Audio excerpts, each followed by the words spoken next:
Ladies and gentlemen, boys and girls, children of all ages, welcome to Altitude Adjustment.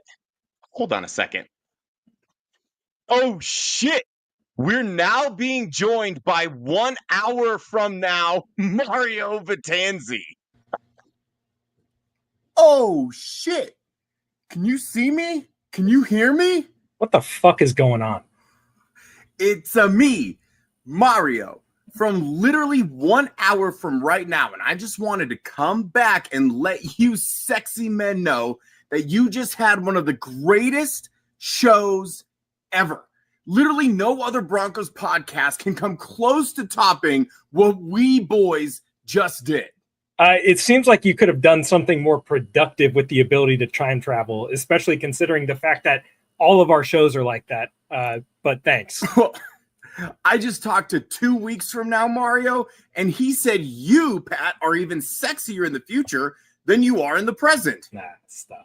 Okay, I am magnificent, but one Mario is already a bit much. So go to bed and let I'm us start future the show. Mario Vitanzi. Okay. That's present Mario Vitanzi and present Patrick Nice. Chiotti, and this is Altitude Adjustment.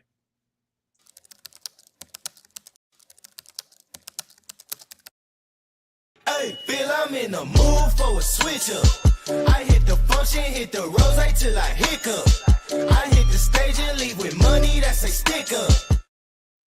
Well, if there's ever been a better cold open to a show, I sure as hell haven't seen it. Top that The Office, top that Parks and Rec, top that Brooklyn Nine-Nine, top that any sitcom that has ever done a cold open. What's up? As you heard, I am present day Mario Vitanzi. I am with present day Patrick Chiotti.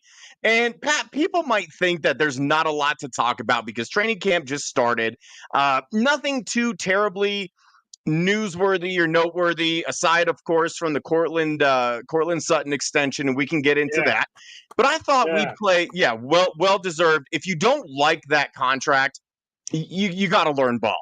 We say it all of the time, you know. It's a fantastic contract. Courtland Sutton deserved it. He's going to be with Bo for, technically the next 5 years. We'll see if he makes it to the end of that contract before he restructures or before something ultimately happens. But locked in, Courtland Sutton's not going anywhere. All of the goofy trade rumors can finally end, Pat. But I figured for this show, and again, we can talk about how great Courtland Sutton is later, but we're going to play a game tonight, and it's called Hype, Gripe, or Wipe. So Pat and I are going to give you bubble roster guys, and Pat and then me, we are going to either hype them up, we are going to share our gripes with them, or we are going to say, wipe them from the team. So, Pat, are you ready for the first ever installment of Hype, Gripe, or Wipe? Yeah, hang on. Yep, I'm ready. So hit your Benjamin there really quick. Yeah, I gotta hit the pen stiller. Yeah, we're ready. Yeah, I'm really excited. Before we get into that, big congrats. Big congrats are in order for Courtland Sutton. I think this was a great contract, just value-wise, but also, like, you're keeping a guy that is integral to this offense. It's just more weapons for Bo as he gets into his prime. I think, Sutton has definitely outperformed a lot of wide receivers, just in the fact that he's dealt with injuries and he's had 10 starting quarterbacks over his career. And I feel like now I think that's the most impressive thing, Pat, is like he's done this like every other year. He had a different quarterback. He balled out with Drew Lock. He balled out with Joe Flacco. He balled out with Russell Wilson. Like, you put any quarterback back there and he succeeded. Nick Kosmider said that this is the first time in his career that he has had the same play caller and quarterback from the previous season as well. So this is monumental for the continuity for the Broncos offense. So I'm really excited. I'm glad Court got his deal. And I did just see a quote before the show of him saying that, he wanted to take less money so that they could have more money to sign other guys. Team player Court, thank God. Thank God you're in Broncos country, man. Truly. Love that. Courtland Sutton is hopefully forever going to be a Denver Bronco right where he belongs. All right, Pat, first player up on hype, gripe, or wipe. We're going to get right into the nitty gritty immediately. And we're going to discuss Alex Singleton first. So, Pat, Alex Singleton, coming off of a torn ACL last year, earlier in the season, supposedly going to have thumb surgery. I think he might be getting a second opinion, or I think he is having the surgery. So, with Alex Singleton, do we hype, gripe, or wipe? Listen, I'm wiping. And I'm taking like a big roll of toilet paper here, and I'm wiping that, getting it clean in one fell swoop. Look, I don't. Make sure you go front to back. Yeah, and I think the tackle production, yeah, it's there. The missed tackle rate is high and whatever. But 31 years old, coming off of an ACL injury, and then you also deal with this thumb injury. Like, it's just time. Like, seeing what we saw from Justin Strnad last year, him being able to fill in situations, especially after Singleton went down, I thought that was great. It's not like he was a world beater or anything, but he was serviceable. But then I'm excited to see what Lavelle Bailey can do. And I talked about it on Believe in the Broncos. Like, I think that's one of my breakout candidates from training camp is Lavelle Bailey, because of this exact opportunity. It's like, oh no, Alex Singleton's down with a thumb injury. Oh no. Like this is great. This is a great opportunity. You can save a little money if you cut him. I think the number is like 3.1 million or something. But that's a little more flexibility.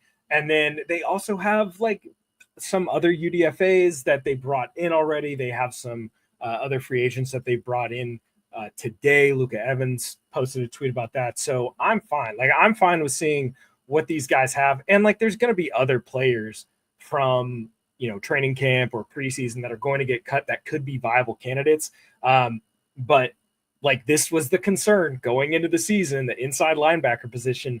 Greenlaw dealt with injuries. Singleton's coming off an injury. Like, this is a position group that we should be fucking worried about.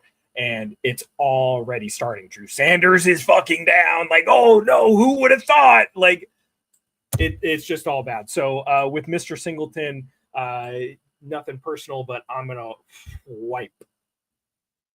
I'm going to go in a little bit of a different direction. I don't think that you can hype him up right now. And this is a difficult case, Pat, because he's a great football player. He was the Walter Payton Man of the Year candidate last year, does a lot of good in his community. And again, like, the tackle numbers are there, and that's great. But then it's like, you have to dig a little bit deeper into this film study, and you know this better than anybody. And he just leaves a lot to be desired. But instead of wiping, I'm going to just gripe, simply because of the depth that you just mentioned at this position. Dre Greenlaw obviously is locked in, but we know about his injury history. We assume that he's going to be fine, but you know what happens when you assume you make an ass out of you and me. Strnad is around. We know that he's serviceable to fill in, like you mentioned. Lavelle Bailey, I just tweeted that out earlier today, that everyone in Broncos country needs to familiarize themselves with this young man. Yeah. But you have to have depth there. You're already getting bit by the injury bug.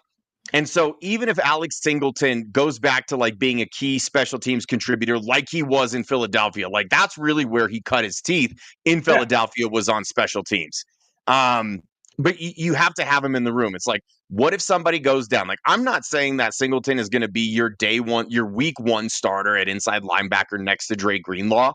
I think he's definitely a little bit behind the 8 ball right now, dealing with this injury. And this is a prime time for Lavelle Bailey to shine. He is going to get the number 1 reps next to Greenlaw, and we've seen it a million times, Pat. If he plays well enough and does well enough throughout training camp, he's not giving that starting position back just because Singleton missed a little bit of time. It's like that position is not his, the starting position by default. So I'm good with Alex Singleton on the team. He should be on the team. He's one of the leaders. He's a great example. But I think if you're trusting him with that inside linebacker position to play 90 to 100% of snaps in the game, I think it's going to be a little bit of an issue. He is going to have to show me something. So I guess that's my gripe. We didn't really see him a lot last year.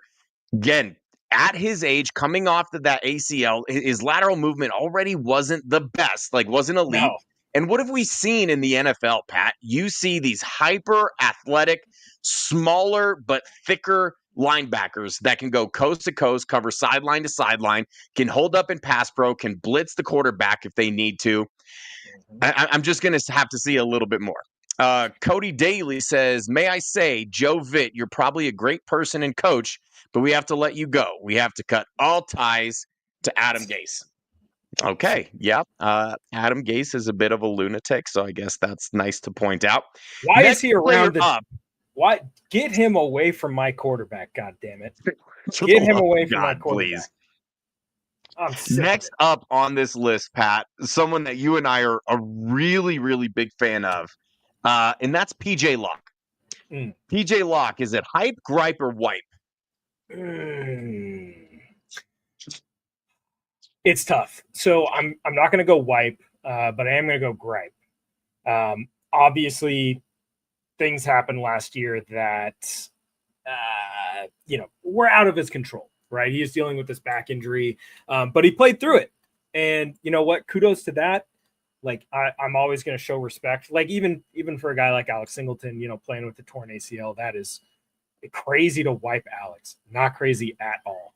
I can't tell you how many fucking times every goddamn week I was like, oh, I can't wait to see the fucking running back wheel out of the backfield because our linebackers cannot fucking cover it. And Alex Singleton was definitely part of that problem. I digress.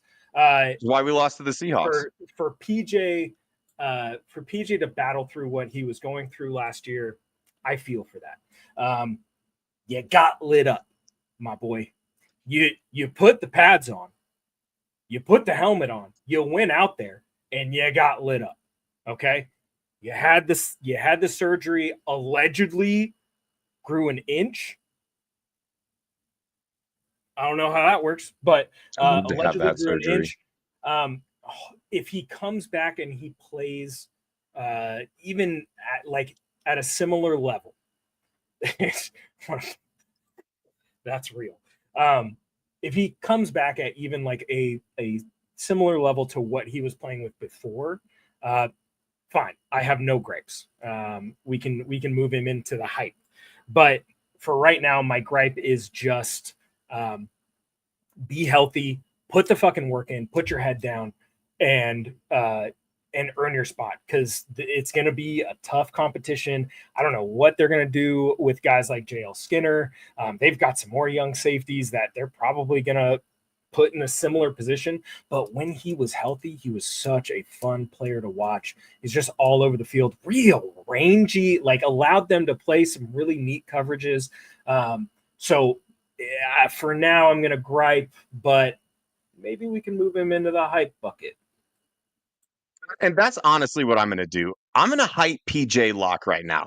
Yeah. The fact that he was going out there last year to play that position, probably at like 70, 75% in a league where you have to be playing somewhere in the 90s. Like, yeah, guys are going to play hurt. They're going to play fatigue. They're going to play roughed up. You don't see guys that play injured, right? And that's the old homage. Are you hurt or are you injured? Yeah. And I think PJ Locke really towed that line, and he did what he needed to do to suit up on Sundays.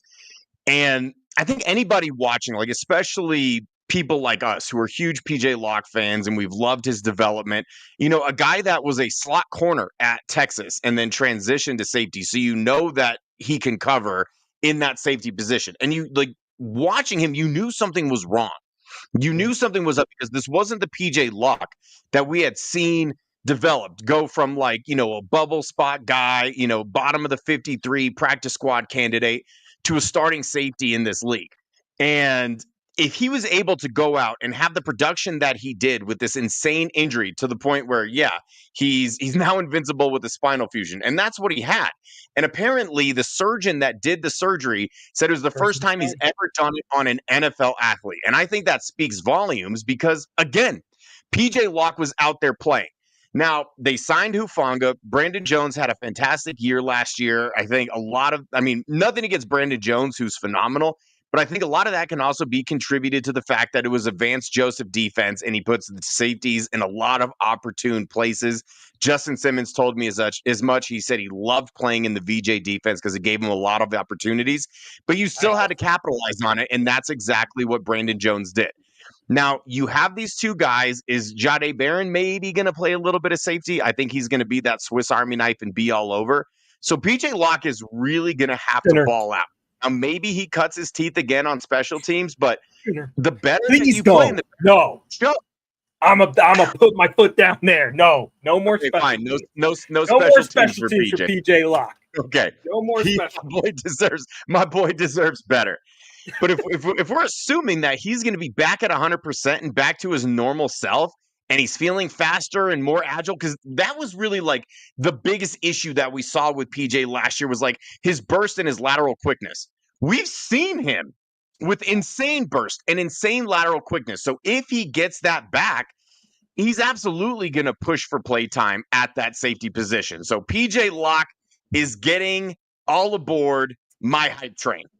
Last thing I'm going to say about Alex Singleton, since Mike wanted to chirp in here. That man was targeted 11 times in 3 games, and he gave up 9 catches. 9, 11. He was involved. I can't prove it. Don't come after me, Alex Singleton. This is just satire. But that's saying something. 9 catches on 11 targets in 3 games. Raz, you probably could have kept that to yourself. Appreciate you watching, though. David, don't you worry. I figured you'd be here, and I figured that we would get into some A.T. Perry talk. And he's on this list, but we're going to build to it, so don't you worry. Next player that we are going to discuss, the best player on the team, Lucas Krull. Oh, Jesus. Pat, hype, gripe, or wipe? Full wipe. Get this motherfucker off of my team. Get him out of here. No, best player on the team, Lucas Krull. My God. No, look, you can't block.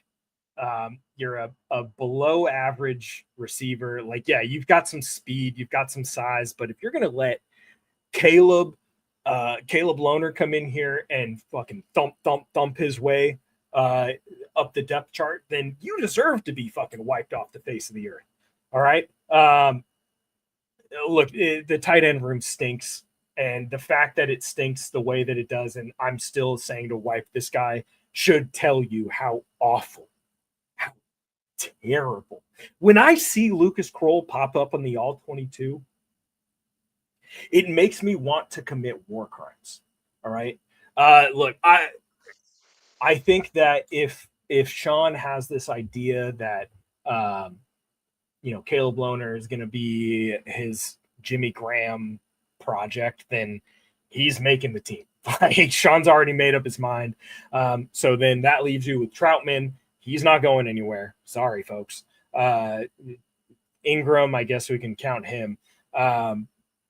Adkins, and then Lohner. There's your 4 right there. Yes, Nate Adkins is hype, but we'll get to that. We would hype Nate Adkins, and I think he's one of the main reasons that I think you wipe Lucas Krull. Honestly, Pat, is like it is because no one could do like you said. Evan Ingram, his position's it's kind of in the wind, right?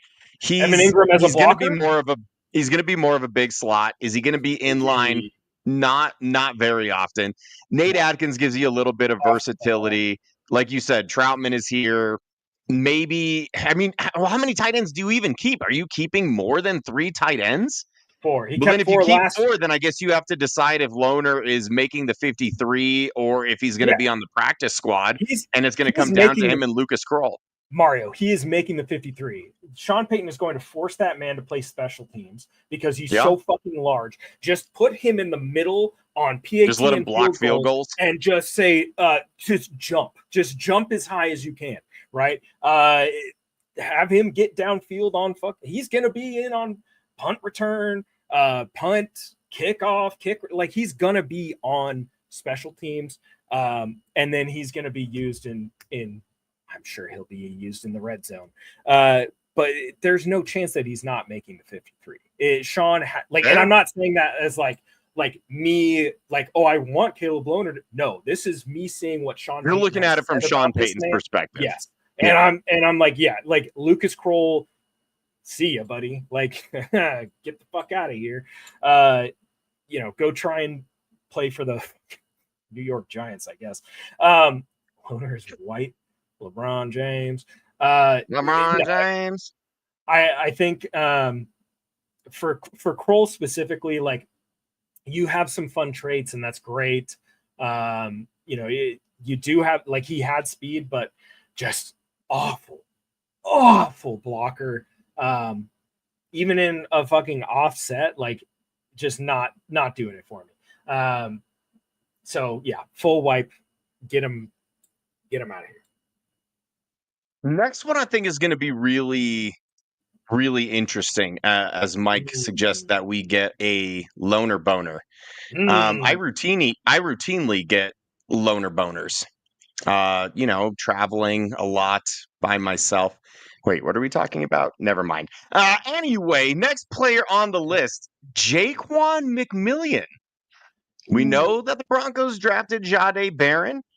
His highs are high and his lows are low. And from what we've heard early out of camp, Pat, is that Jahdae is going to be starting, at least for now, inside in that slot corner position. Does that mean that Jaquan McMillian, no, it's crazy. They drafted him to play his natural position. Does that mean that Jaquan McMillian is being wiped, or would you like to hype him or gripe him?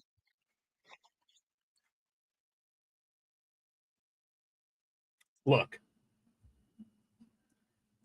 Pat, Riley, Jahdae, KAD.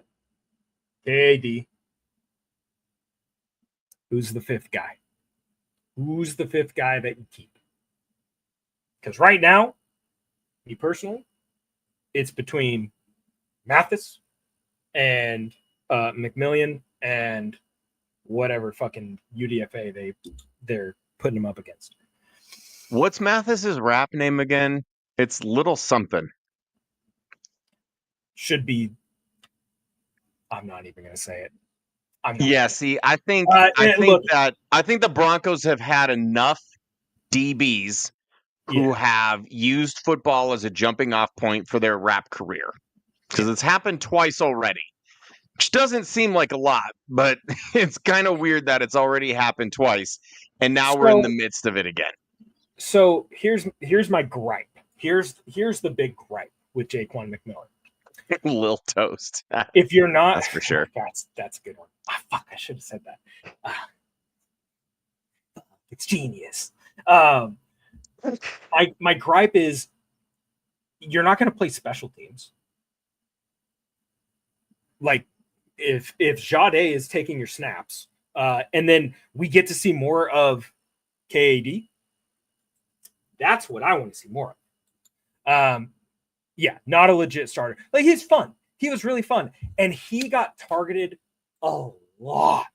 Most out of any DB in NFL football. He was targeted the most, and so he gave up a lot of yards as a result. Let you guess how many fucking catches he allowed, and not just the yards, Mario. This is what you need to look at for all of you. When you're looking at stats, you're looking at numbers and figures. You can say, oh yeah, this guy was targeted the most in NFL football, and he gave up all these catches and da-da-da-da-da. Look at the yak.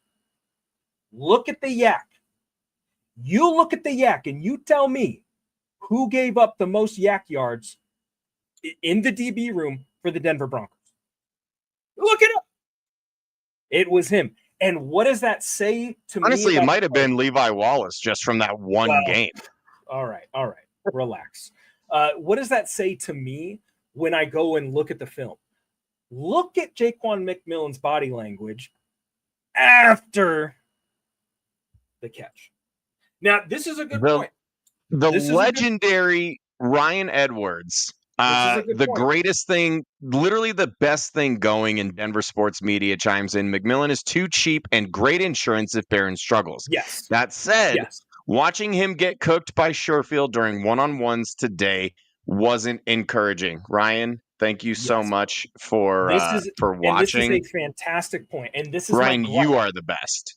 This is why I'm going to put him in the gripe and not the white bucket, because you have the potential to be a quality slot guy, not the league's best. He's not a Chris Harris Jr., but he was decent. He was good enough. He made some fun plays last year. Super high energy guy, but like there were a lot of moments where he gave up a catch and he gives up a play, and you just see him sink. And that right there is what's going to get you booted off of this team. That right there is what is going to force the coaching staff to say, we got to look for a replacement for this guy. Would you say that he was pouting?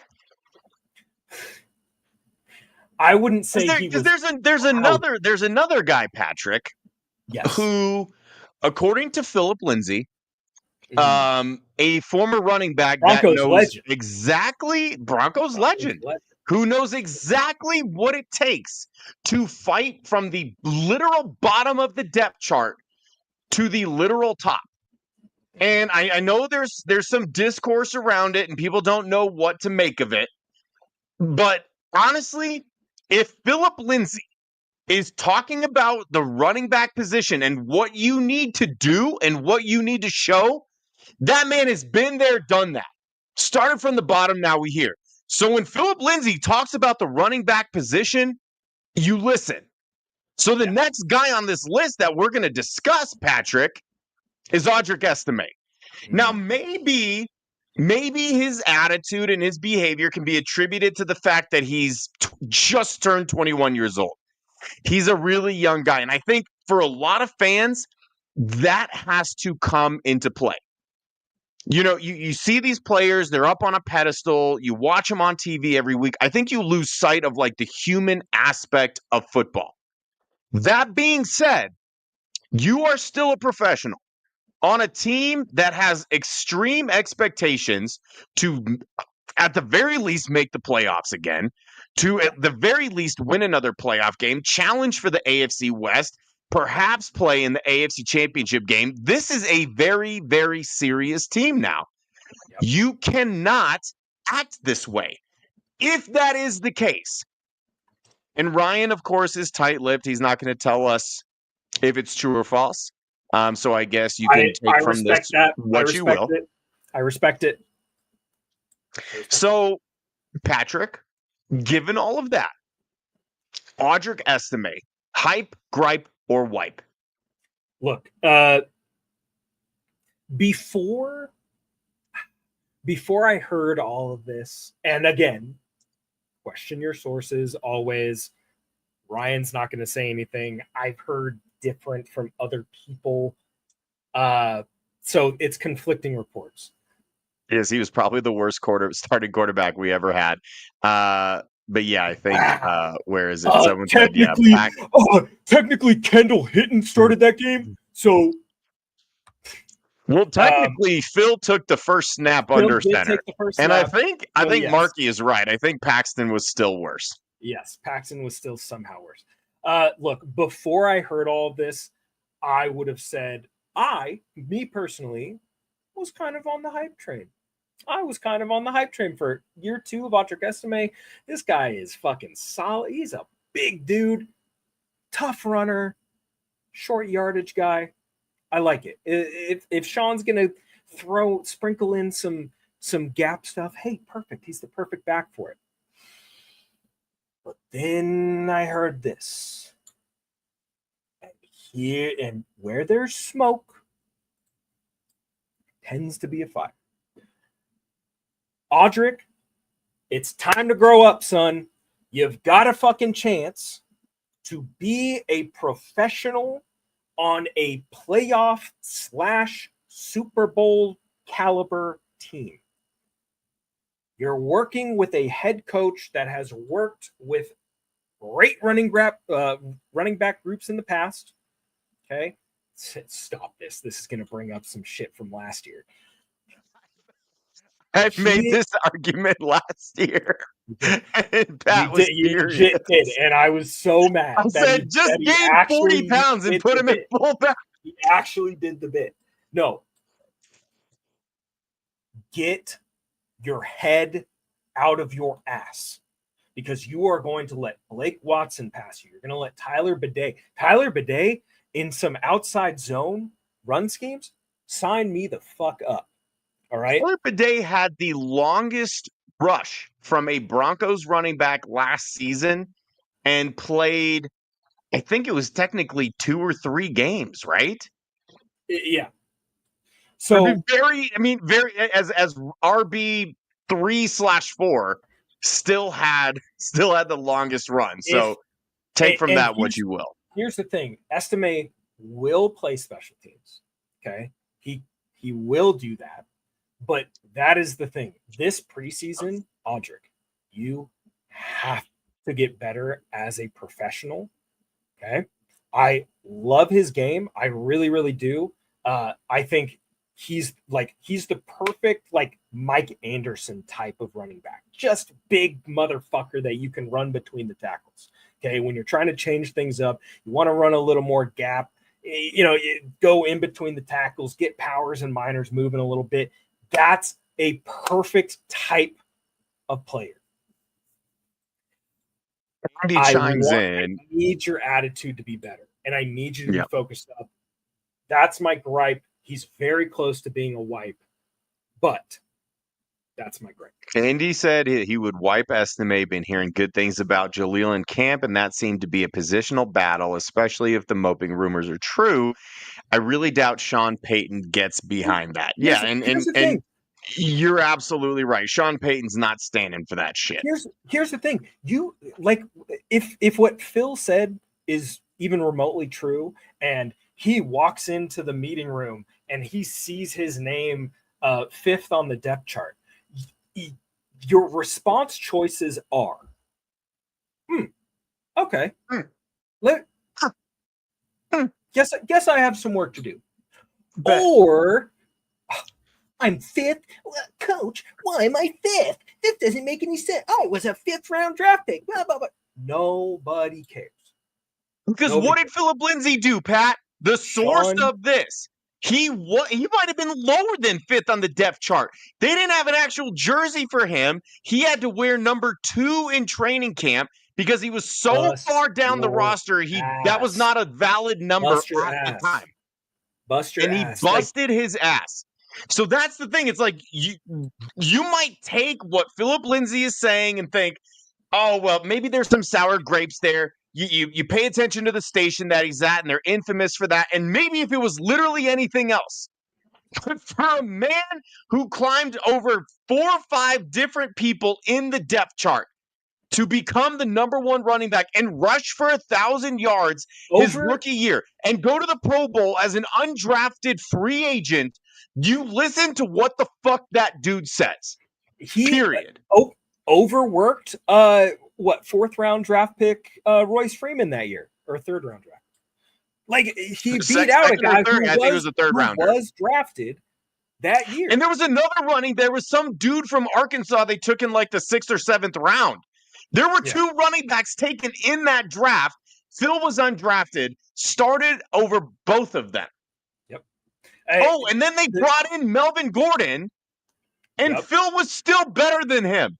And I think, and this is the last thing that I want to close with about all of this, Phil knows exactly what pouting looks like because that's exactly what Melvin Gordon did.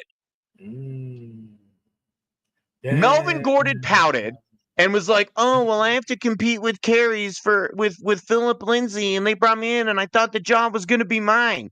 And Phil was like, Melvin Gordon, bet. I got this. And if it wasn't for Pat's stupid ass Shermer, then the Philip Lindsay lore would look very, very different today. I agree with that. Than it does. Look, Estimé, you got like Sean Payton will literally play Michael Burton and give him carries before he gives you carries if you're going to pout. That's what you're looking at. All right. So shut the fuck up. Work your ass off. Like, you're big with all those muscles for what reason? For what reason? Don't want popcorn muscles, dog. Come on. Get your shit together. I want him to be good. I want him to be good. I want him to succeed. It's like me and Pat are working with that too, but we're not trying to be NFL running backs, okay? Do something with it. To succeed. He showed that he could play in short yardage situations. That's perfect.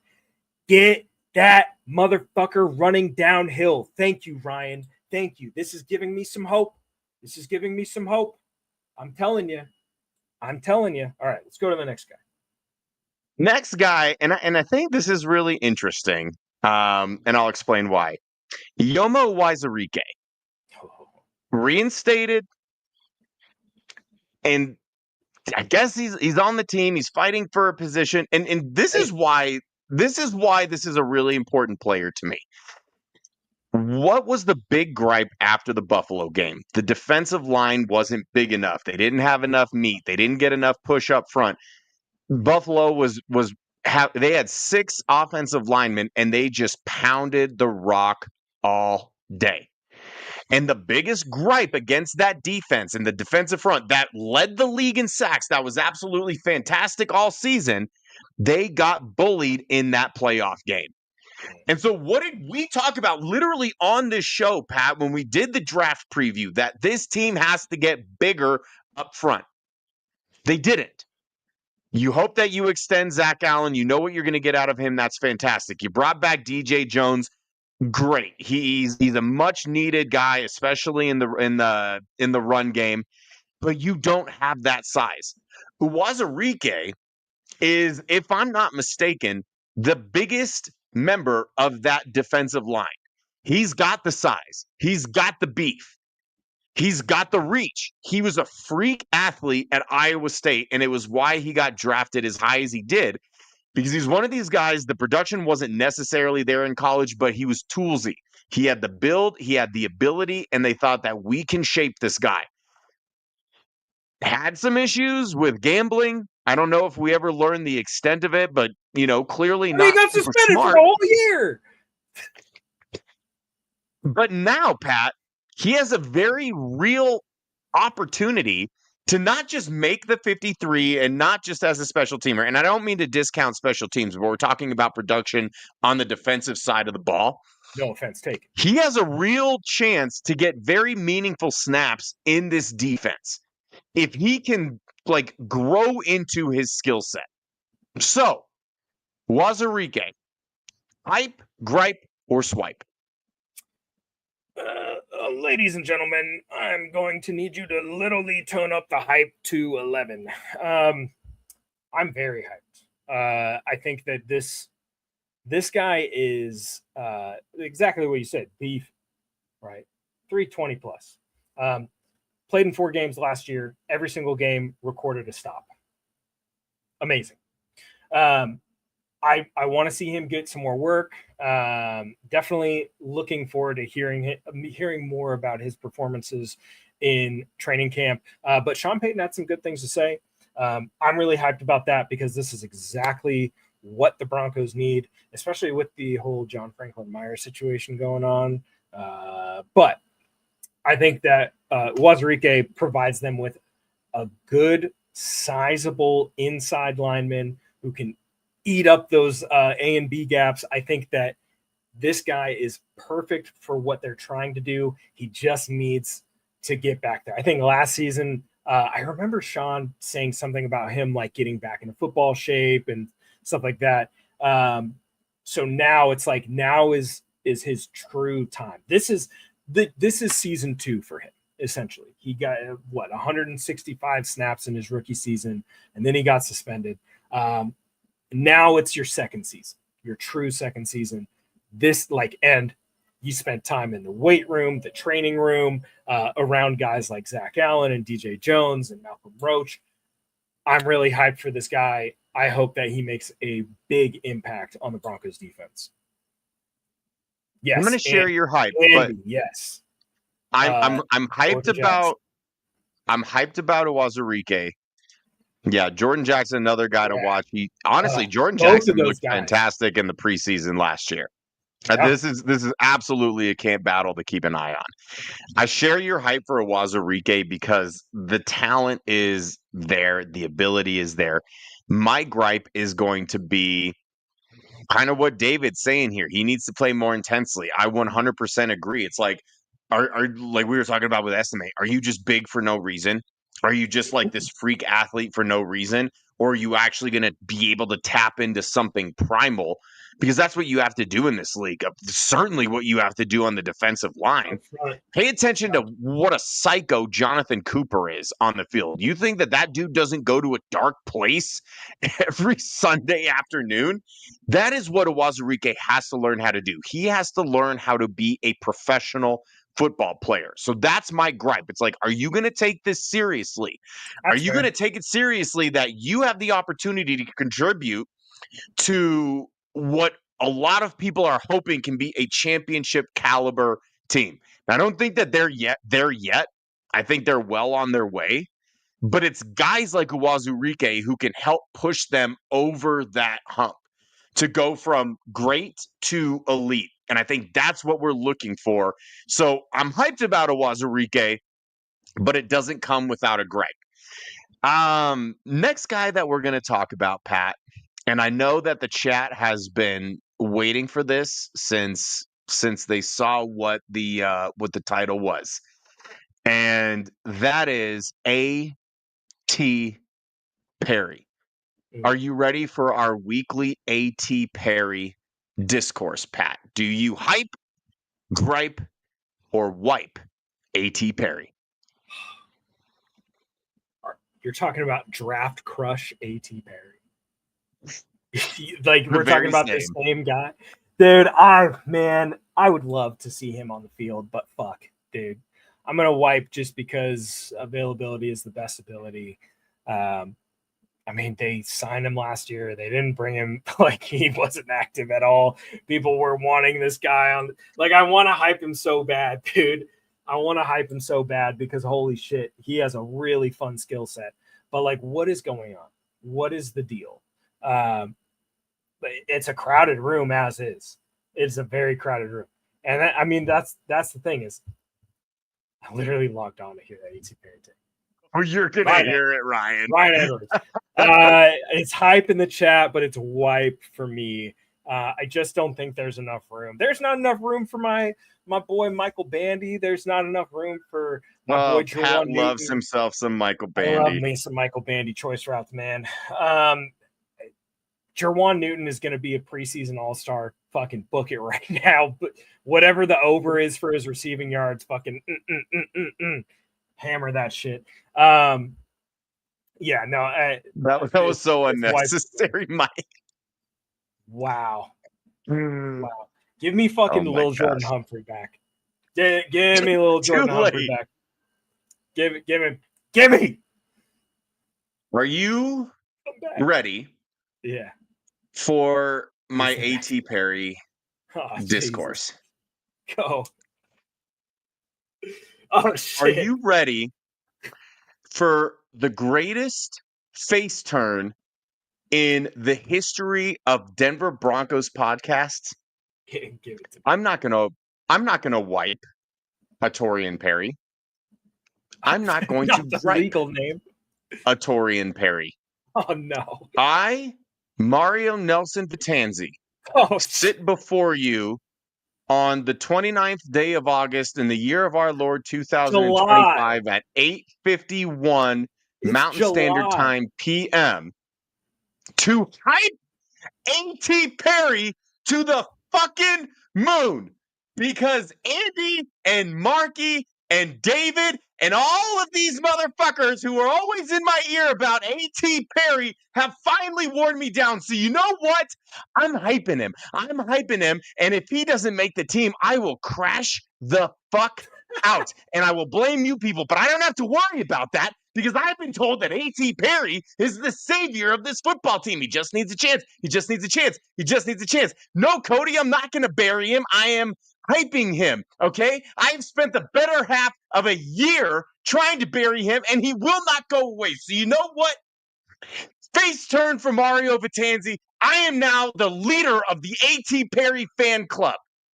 A.T. Perry hype, stand up. Hype. Yeah. Hey, A.T. Perry. Actually, Paul brings up a good point. What if A.T. Perry put on like 20 pounds and then they made him Evan Ingram Jr.? What if they did that? I don't care what they do. I'm hyped regardless. I love me some A.T. Perry, but like, come on, man. I need. Wait, hold on. I like this question from Mike. A.T. Perry versus Jordan Taylor. Sunshine. See, we don't know, Mike, because A.T. Perry literally hasn't played for the Broncos at all. Jordan Taylor was nice for a minute. Hey, I'll tell you what. Right now it's Jordan Taylor, but after A.T. Perry explodes this year onto the starting lineup, onto the 53, then we'll give A.T. Perry the nod over Jordan Taylor. We need to have Jordan Taylor on the show. Get him on the show. I want to talk to Sunshine. We need to get A.T. Perry on. Maybe he'll do it now. So, Mr. Perry, what the fuck? Where you been? What are you doing? What's the deal? Jesus, this bit has gone too far. Go to the next one. We had to do it. All right. So now that we got the A.T. Perry discourse out of the way, because we are contractually obligated to mention him every show, apparently. We got two more, okay, and we're going to the first one. Oh, well, actually, I guess both of these guys, Pat, are two players very near and dear to your heart, but maybe not in the most endearing way. The first gentleman, of course, is Luke Wattenberg. Fuck, I was hype, gripe, or wipe. Oh, well, I can't wipe him. He's the fucking starting center, and I'm definitely not going to hype him. Clay spray. Are you talking about the Jizzler, David? So mad that you can't wipe him. You can't just wipe him and then put in Clay spray web. The Jizzler. Trademark. Or Alex, don't put me on field goal block or field goal Forsyth. They should not have had that man on at the tackle spot. He is a center. What are we doing then, Pat? Look, here's my gripe. Okay, I'm not going to put him in hype, and I'm not going to put him in the wipe. You got to get better, son. He's not an all-pro second team. Fuck. You got to get better, dog. Probably like Ryan. Will you please do an interview and say, Mr. Perry, Ryan Edwards, KOA. What the fuck? Look. What I saw from Luke Wattenberg last year, and I mean, most of you who watch the show know, like, I was on the fucking hate train. I think like he does some good things in pass pro. Like still a lot of things he could improve on in that aspect. But like, this is what I'm griping about. Show me that you can get better. God, and for the love of God, I can't wait until we come out with the snap accuracy metric, because I'll tell y'all right now. Go watch the end zone views of any Broncos game last year where Luke Wattenberg was the starting center. And I want you to sit there and I want you to see where Bo catches the snaps. And I want you at home, you, the viewers, to simulate where he's catching the fucking ball. Because if my center was snapping the ball that far outside on passing downs, when you're fucking up the rhythm of the quarterback, now he has to fix his footwork. Now he has to get his eyes back around. please, for the love of God, improve not that significantly. That's the thing. This man went from getting his shit pushed in as a guard by Chris Jones to thrust into the starting center spot. Sorry, you're not going to convince me that he is significantly improved over his playing career. No, I want to see if he improved significantly in this offseason. His first full season starting as an offensive lineman in the league, still, surprise, surprise, still got his shit pushed in over and over and over again. Lots of mistakes, and that's fine. That's part of growing in the game. Ryan, you're upsetting Ryan. Ryan, I'm telling you, please, for the love of God, do this. I was sitting at my computer right here watching Bo catch snaps, and I was like, boy, that's kind of shitty when I'm trying to look over here. God damn, man. Look, we will play this clip. Yeah, fine, whatever. I'll eat my words, but that's my gripe right now. He's fine as the starter, but not a very good run blocker. Not a good run blocker.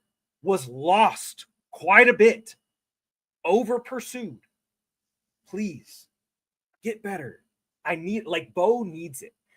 It's the fucking dragon meme, right? You got Bulls, you got Powers, which you've got fucking all pro Quinn Miners, and you've got McGlinchey, and they're the mean dragons. Oh, and then here comes fucking Derpy Dragon in the middle, the guy who's supposed to be the quarterback of the offensive line. Get better. I will be a Forsyth fan when he shows me that he can be better in pass pro. I love me some Alex Forsyth, don't get me wrong. In Canada? Much better. Is he going to be in Canada? He might be, because the Jizzler is coming for his spot. Okay. I'm griping Alex Forsyth as well while we're at it. Okay. But that's my gripe with Watt is you did okay last year. Got better towards the end of the season. He was making me eat my words towards the end of the season, and that's fine. I'll admit that. But there were still lots of opportunities for me to fucking say, dude, what are you doing here? You got to be better. You went from Lloyd to this and just said, this will be fine. Meanwhile, Bo's catching fucking snaps out here when he has to throw a 3-step slant. Guess what? It doesn't work. End of rant. The Patrick Quixote Luke Wattenberg face turn is gonna be legendary, and this is all valid. And here's the thing, and I'm glad that you brought up Lloyd. I'm glad you brought up Lloyd Cushenberry because we saw it with Lloyd Cushenberry. Lloyd got a little bit better every single year that he was in the league, and then his contract year, Lloyd was very good. Now I can't tell you how good he was last season because he played for a team that I could not care less about. He got hurt. He tore his ACL. Well, no shit. Mm-hmm. Oh, I guess not being able to see Vitanzi therapy every week during the season has negative effects on an athlete's body. Interesting. Weird. If Wattenberg can have the same kind of trajectory as Lloyd Cushenberry had, because he's kind of on that path right now. Now, I think the path itself. So it's if we're saying that Lloyd Cushenberry, kind of started here and was a steady increase, and then that contract year it kind of shot up. If Cushenberry was here, Wattenberg's here, and so the trajectory is the same. But Cushenberry at any point was always a better safety than Luke Wattenberg. So he still has a long ways to go to hit that level of what Lloyd was in his contract year. But it's not like Lloyd was a world beater. He was a very solid top 15, top 16, top half of the league center. And really that's what this team needs out of Luke Wattenberg. Just don't be asked. So I guess that's my hype. Just don't get your shit pushed in, as you have so eloquently said. But if he can continue improving, And I'll be out at camp tomorrow, Pat, and I'll let you know how it all goes and how he's looking. Zach Seegers has been letting me if they've down. actually got pads on. Jeez. I know Zach. Where's my Zach watch? lets everybody down. Jeez. Zach has been dating the same girl for like 10 years and they're still not engaged. So of course he's gonna let you down. What does that have to do with it? Hey, what I say? Anyway, last player that we are going to talk about. Yeah, exactly. Don't fuck it up. It's that easy. You got the keys to the kingdom. Wattenberg has the keys to the kingdom. Okay, he's blocking for the best quarterback in the league, Bo Nix. The other 4 offensive linemen, top 3 in the league, can make a case that they are the best 4 out of the 5 offensive linemen in the league collectively as a group. Just don't fuck it up. The last thing I'll say on Watt, and something that I noticed from watching film last year, there was a big difference in coordination when Alex Forsyth was starting, when Wattenberg went out with injuries. The offensive line communication, to me, looked a lot better during that stretch of games. When Watt came back, I will go back and I'll rewatch all the games, but very rarely saw any changing of calls from Watt when he came back. Play improved, but that is another gripe. Zach Strief has to get in, on his ass every day. Like, brother, you are the one responsible for letting the other 4 motherfuckers know what we're doing and what is changing on any given play. Bo can make his protection calls, and that's fine, but he also has to be vocal, calling out the mic, letting everybody else know what their job is. That was what Cushenberry was the best at. Early in his career, he didn't quite have the body and the build, and that he got pushed back by especially bigger, stronger defensive linemen. But the biggest thing that everybody always talked about with Lloyd was how unbelievably smart he was. And he was able, at least earlier in his career, he was able to make up for his lack of strength with his intelligence. You gotta be smart out there. And that's something that Forsyth was very good at. He was very prominent at making his calls. Watt, not so much. I would love to see some more of that, but that's my gripe. Really quick, Zach, I know you're not a big basketball guy. There aren't actually ropes in basketball. There are in slam ball. Taking it from the top rope, or you're getting dunked on. You're mixing metaphors, Zach. That'd be like saying you're not the brightest tool in the shed. Okay. So Polar Man asks a good question here. Is there any chance? No, that's not. Oh, I'm sorry. Here we go. Is there a reason other than the fact that the guy is in the middle? Why can't a guard or tackle do that? So that's a great question. It does depend on scheme, but most of the time in offensive line, their offensive line rules, the center is the one who is making that call because there's a lot of moving pieces. He does have to communicate, and technically all 5 of them are communicating with each other at any certain time. If the tackles see something, he's got to call, hey, check, whatever. And then the center has to be the one to change other things on the other side. So that's why. So the tackle on the right side can't really communicate well with the tackle on the left side. It's like a game of fucking telephone, right? The tackle or the guard has to say, hey, I'm seeing this. He lets the center know. Center makes his call. Hey, fucking Liz. And he's got to look down the line. Liz. That's why it's the center in the majority of the time. They're all technically communicating, but if one guy doesn't make a call to the other 4 guys, you're going to have problems in pass pro. And the tight end, the back's got to know, all this. There's all of this convoluted bullshit that goes into it. I'm not extremely qualified to talk about it since I'm not an offensive line guy, but that's the reason. So the center is just the guy in between so they can play telephone. There's your answer. Don't actually me, Zach. Okay, you were wrong. Well, actually. Just sit there in your wrongness and be wrong. Okay. All right. It's something get that to this you last young whippersnappers have to learn how to do. Yeah, you're right. Last player that we are going to talk about, and again, a bit of a divisive guy for you, Pat, because when the Broncos traded up for this player, you and I both thought Bucky Irving is a Bronco, and we were hyped. And it was Troy Franklin, who looked more like Clipper Franklin from the replacements last year. Insane speed, couldn't catch. But early in camp, and granted it's early, and granted one-on-ones, and they tend to favor the receiver over the DB. But early in camp, really, really nice, solid reports about Troy Franklin, who brings a dynamic that this team desperately needs. And we saw flashes of it, Pat. We saw it all year.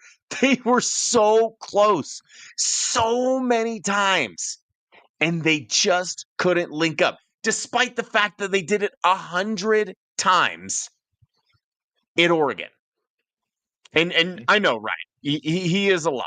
But I wanted to talk about Troy Franklin because I wanted to get Pat's perspective on it, because Pat was harsh with his criticism on Troy Franklin, and rightfully so. And this predated the season. We were not hyped this time last year for Troy Franklin. And I think a big part of it, Pat, is because we didn't think that was necessarily a need at the time. And we both really wanted Bucky Irving on this team. But bygones are bygones. How are you feeling about Troy Franklin going into his second year?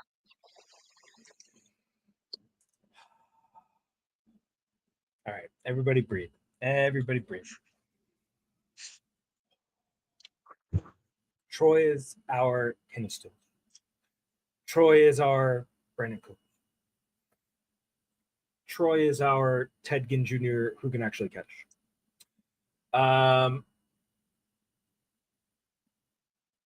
Before training camp, I was probably going in the gripe bucket. Okay. And then I saw, no, not Robert Meacham. No. That is no. And then I saw Troy Franklin at Broncos camp. I said, oh, he looks a little bigger. He looks a little bigger. And, sorry, Jesus Christ. And if the reports that Mr. Zach Seegers and Ryan Edwards have put out are true, he kept his speed. Now, Mario, if you remember my draft night tweet, the famous draft night tweet, where I said, I don't really see the role. He's too small to be an X. Not really versatile. Like, I guess he could be a Z, but like Sean came out and said, he's going to be a slot Z. Bingo. Why is that? Off the ball, not a lot of press coverage. Bigger bodies are going to body. Okay. I said he's got to put on weight. If he wants to be successful in this league, he's got to put on weight while maintaining his speed and show that he can be a downfield threat. And can actually catch seems like an odd thing to say. I'm going off of reports from training camp, not from last year.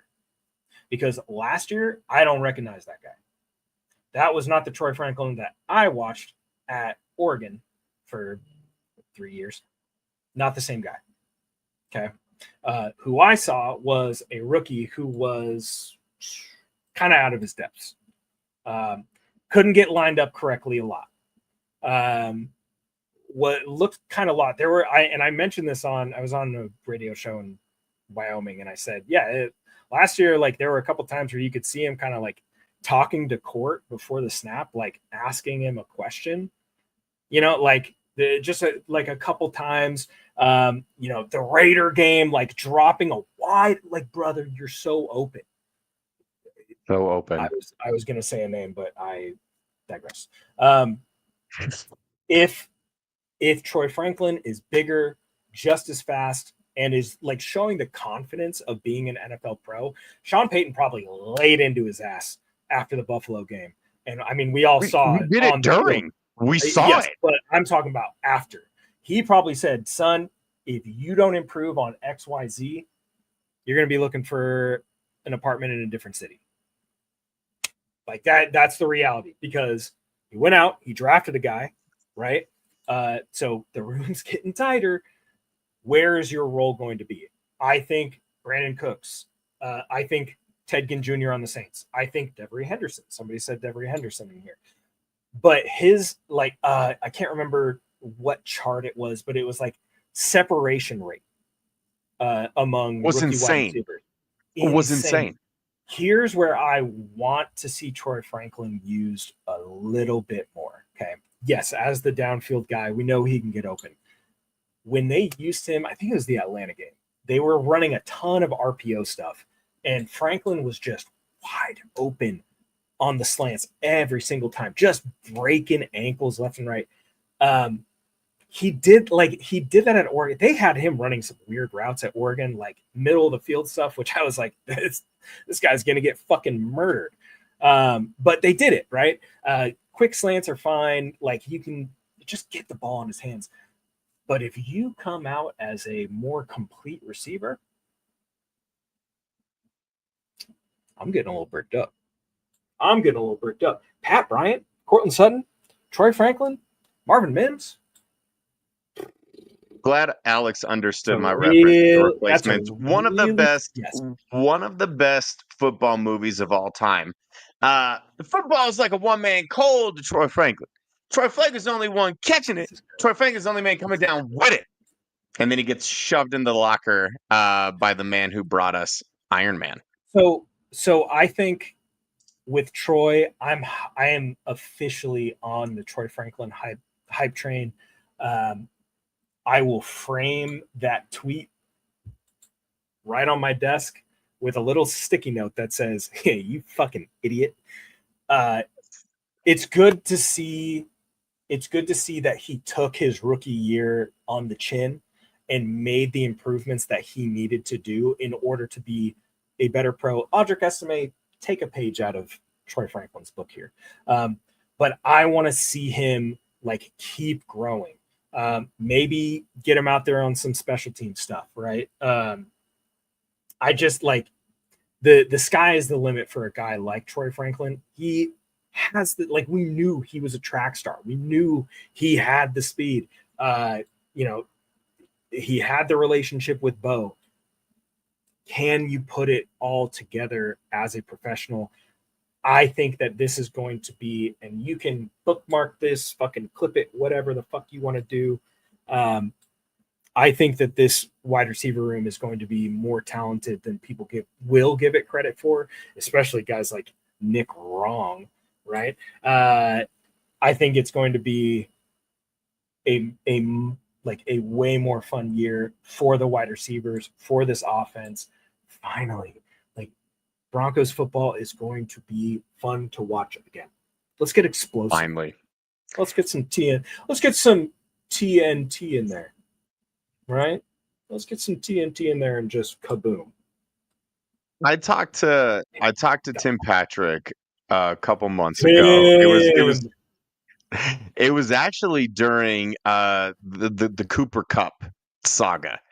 And Tim was convinced that, well, not convinced that the Broncos were going to sign Cooper Kupp, but he was like, if I had to guess where Cooper was going to sign, it was going to be Denver. But during our discussion, I asked him about the rookie class, and obviously asked him about Troy Franklin, who he spent all of camp with last season. And I don't think that there is a bigger Troy Franklin fan and supporter than Tim Patrick. Tim Patrick absolutely raved about Franklin.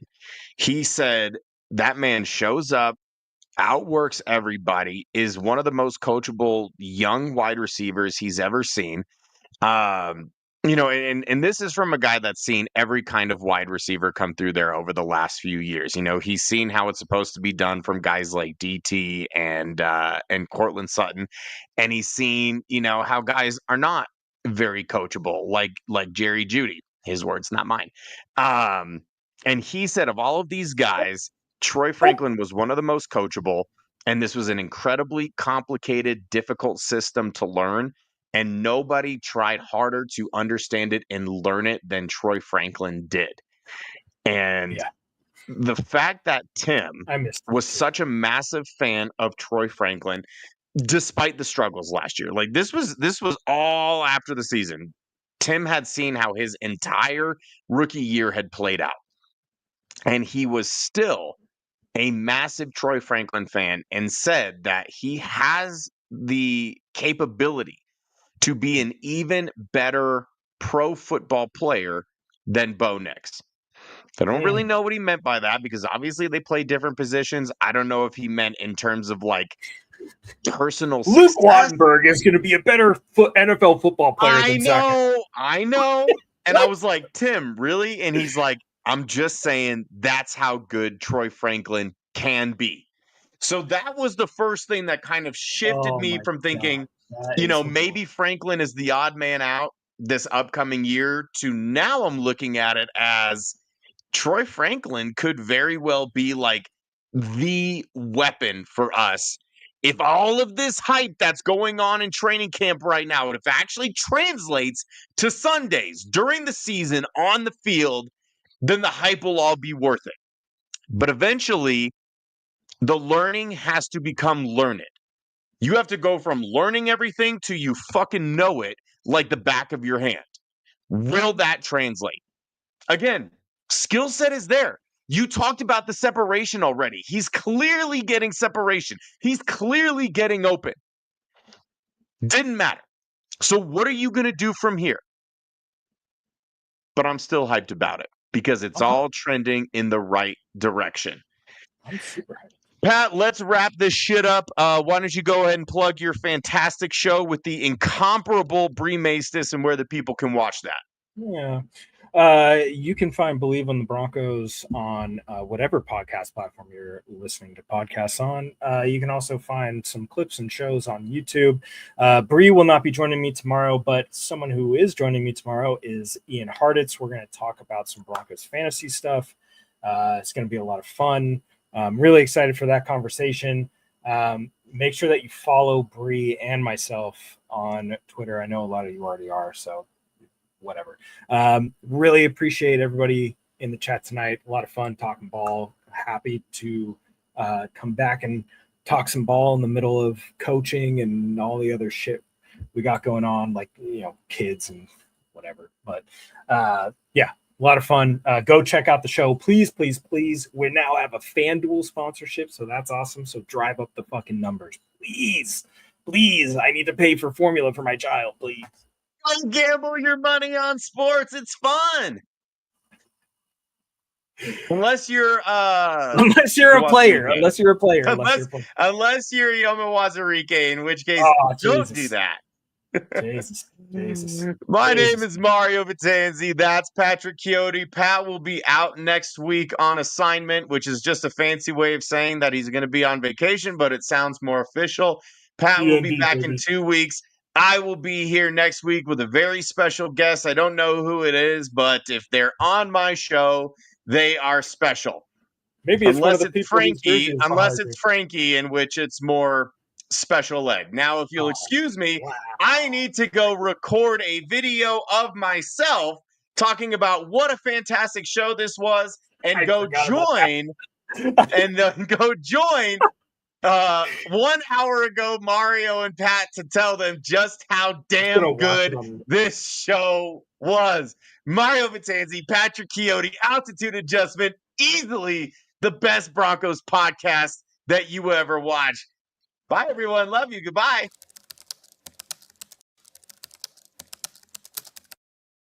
Hey, Bill, I'm in the mood for a switch up. I hit the function, hit the rose till I hiccup.